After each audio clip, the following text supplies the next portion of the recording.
Hello everyone, I am Sajan Bharadwaj and today I am going to start the new lesson, the chapter number 10.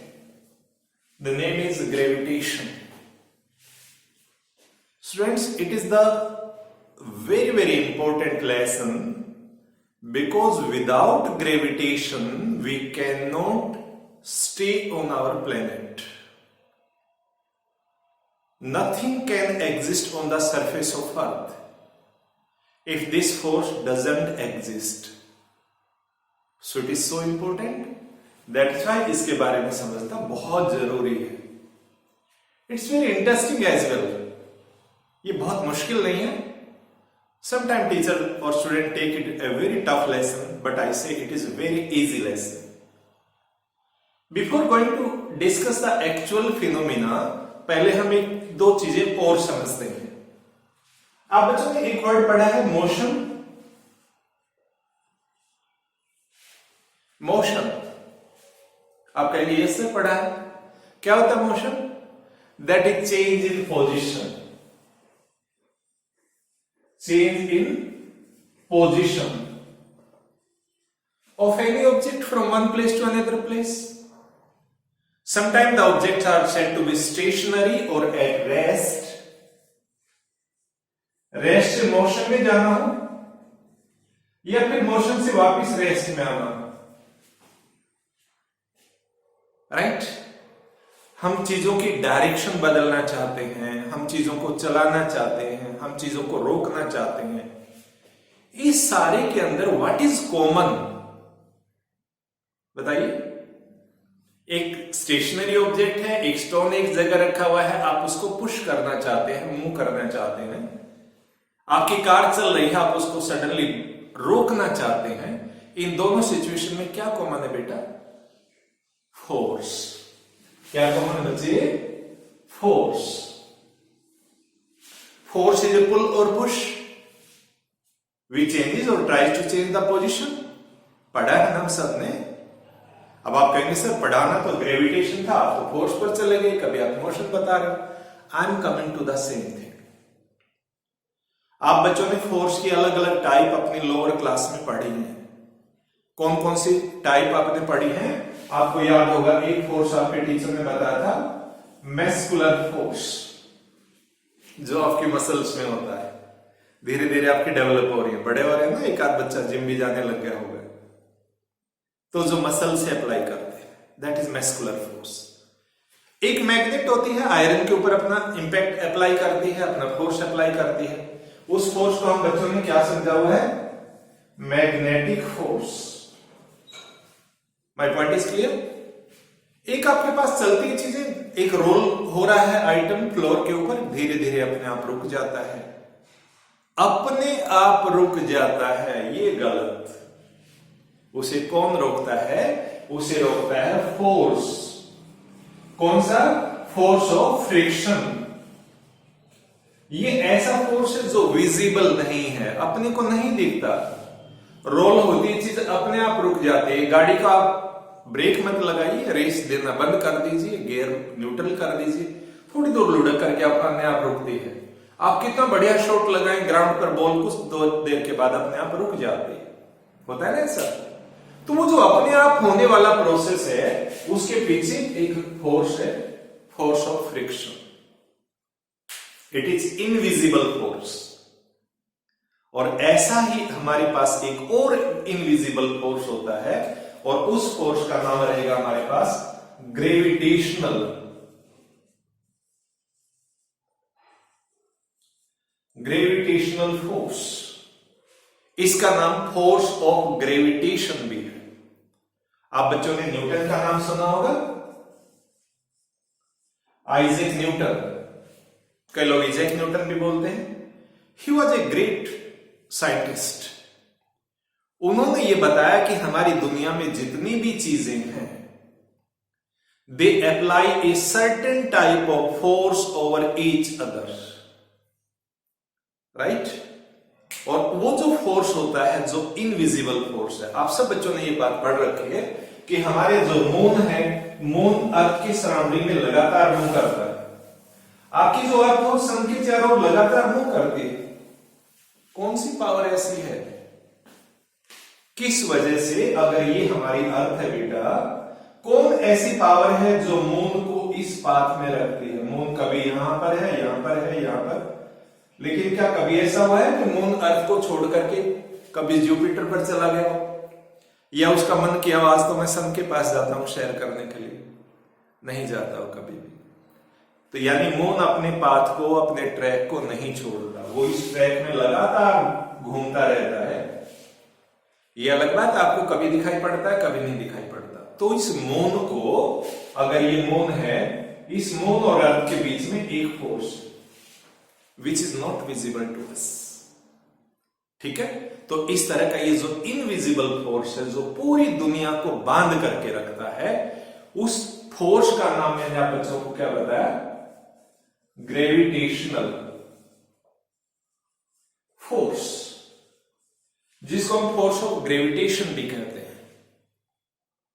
तो याद रखिए, उस force का नाम है ग्रेविटेशनल फोर्स। लेकिन हमारे चैप्टर का नाम ग्रेविटेशनल नहीं है, हमारे चैप्टर का नाम क्या है? ग्रेविटेशन। तो gravitation is a process.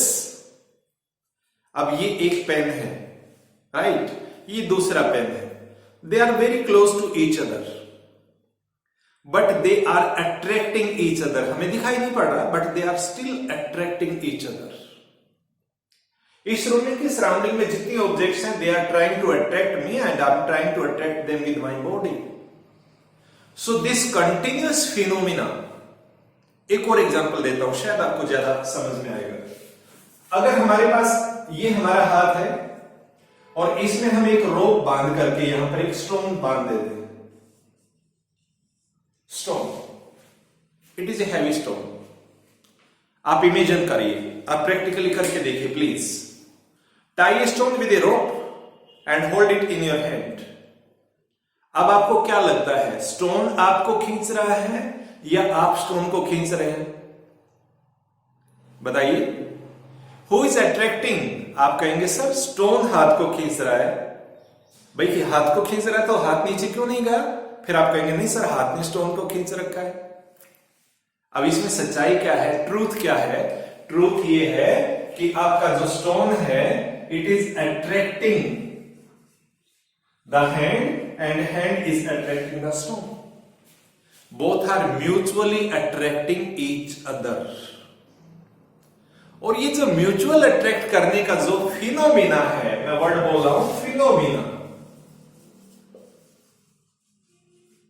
Phenomena of attraction of two bodies, any two bodies of this universe, पूरा यूनिवर्स हमारा कहीं से कहीं तक आप कंसीडर करें, the phenomenon of attraction of any two object in this universe, that is called gravitation.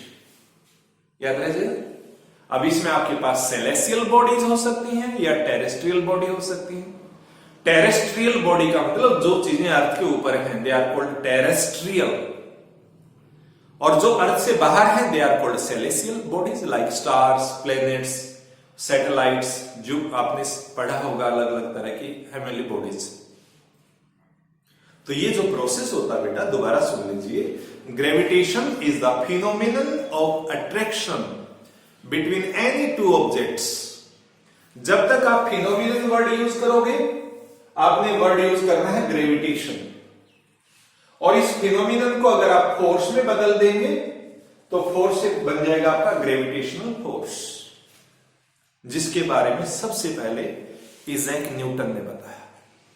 किसने बताया बेटा?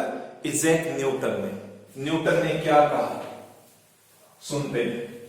न्यूटन ने कहा कि अगर कोई दो ऑब्जेक्ट हैं, if there are any two objects, एक ऑब्जेक्ट को हम A बोल देते हैं, ये दूसरा ऑब्जेक्ट इसको हम B बोल देते हैं। Newton was a great person. उन्होंने कहा अगर इसका मास m1 मान लिया जाए और इसका मास m2 मान लिया जाए, और यहां ये सेंटर है और इधर इसका सेंटर यहां मान लें, इन दोनों के सेंटर के बीच के डिस्टेंस को अगर r बोला जाए, कुछ बुक में r लिखा है, कुछ में d लिखा है, इससे कोई फर्क नहीं पड़ेगा, ठीक है? तो न्यूटन सर का ये कहना था, एनी टू ऑब्जेक्ट या every object in this universe, every मतलब जैसे ये ऑब्जेक्ट है तो ये इसको अट्रैक्ट कर रहा है। अगर इसका अट्रैक्शन दिखाना है तो आप इस तरह दिखाएंगे कि ये ऑब्जेक्ट इसको अपनी ओर खींच रहा है। दूसरा ऑब्जेक्ट कहता है मैं क्या खाली बैठूंगा, आई विल आल्सो ट्राई, तो दूसरा ऑब्जेक्ट इसको अपनी ओर लेगा। तो एक डायरेक्शन अगर ये है तो दूसरी डायरेक्शन हम इसकी रिवर्स बना देंगे, लाइक दिस। ये इधर डायरेक्शन होगी, ये इधर डायरेक्शन होगी।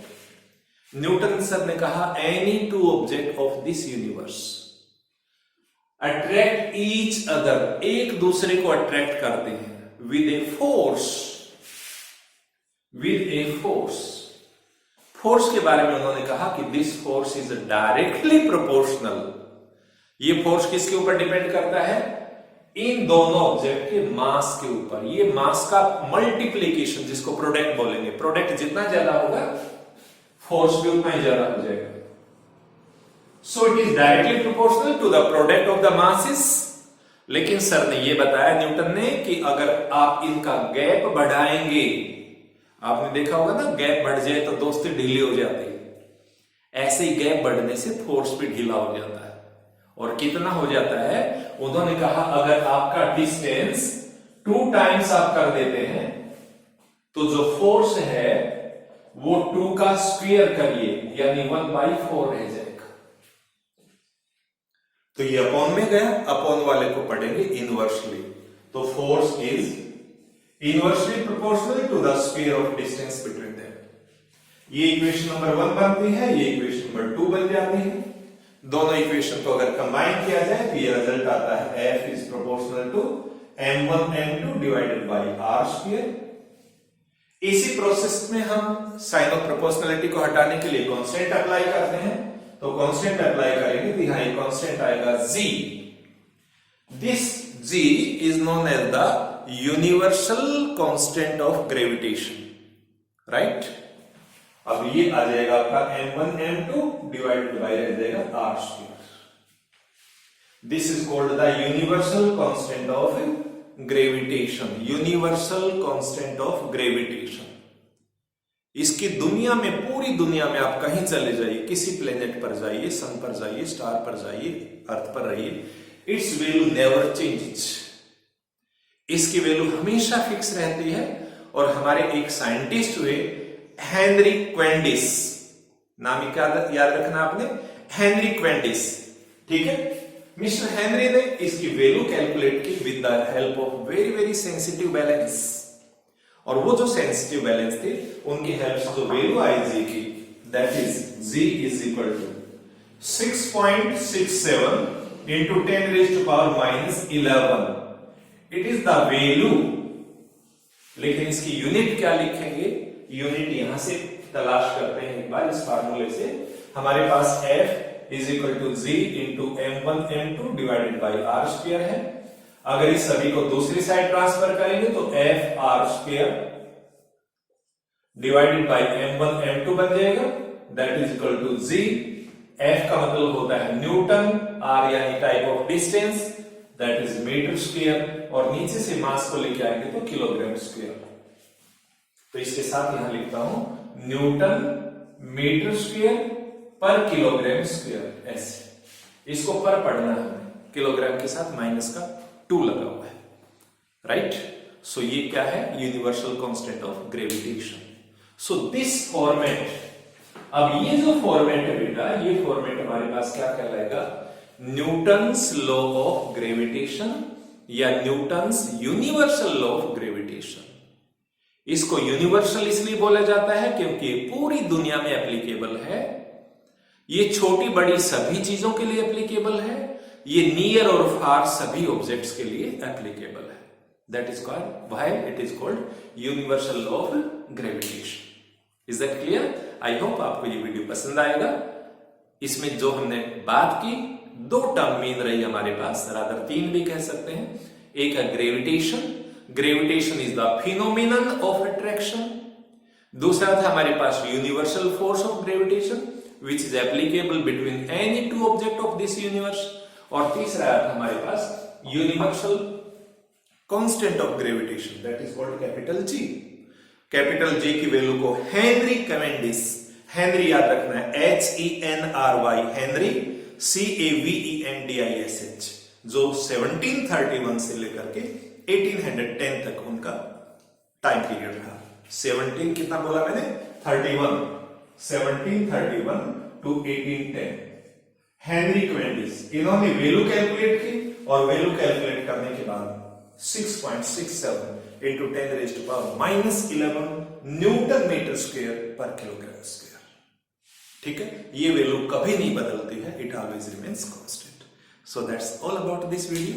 नेक्स्ट वीडियो में मैं आपको इंपॉर्टेंस बताऊंगा कि इस लोग की हमारे पास क्या क्या इंपॉर्टेंस है और ये किस तरह से पूरी दुनिया को बाइंड करके रख सकता है। Till then, thank you, stay safe, stay healthy.